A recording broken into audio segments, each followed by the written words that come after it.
شک ایک ایسی بیماری ہے جو انسان کا سکون ختم کر دیتی ہے۔ محبت اور پیار قیمتی بھی ہے اور سستی بھی، اگر مل جائے تو سستی اور نہ ملے تو قیمتی۔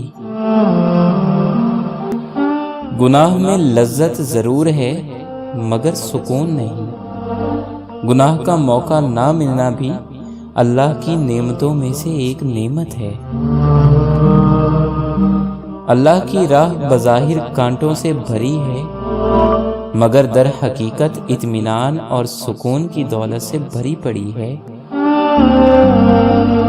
کوشش کرو کہ تم دنیا میں رہو، دنیا تم میں نہ رہے، کیونکہ کشتی جب تک پانی میں رہتی ہے خوب تیرتی ہے، لیکن جب پانی کشتی میں آ جاتا ہے تو وہ ڈوب جاتی ہے۔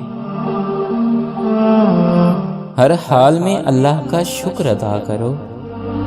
کیا اللہ کا ہم پر یہ احسان کم ہے کہ اس نے ہمیں ایک مسلمان کے گھر اور محمد مصطفیٰ صلی اللہ علیہ وآلہ وسلم کی امت میں پیدا کیا؟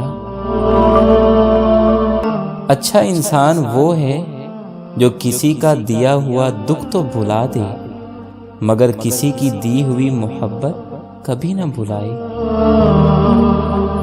محبت کی پہلی شرط عزت ہے، اور جو عزت نہیں دے سکتا وہ سچا پیار بھی نہیں دے سکتا۔ اگر تم عظمت کی بلندیوں کو چھونا چاہتے ہو تو اپنے دل میں انسانیت کے لیے نفرت کی بجائے محبت آباد کرو۔ بعض محبتیں ہمیں زندگی میں اس وقت ملتی ہیں جب ہمیں ان کی ضرورت نہیں ہوتی۔ اللہ پر بھروسہ رکھیں، اس بچے کی طرح جس کو اگر ہوا میں اچھالا جائے تو وہ ہنستا ہے، ڈرتا نہیں، کیونکہ وہ جانتا ہے کہ مجھے پیار کرنے والا کبھی گرنے نہیں دے گا۔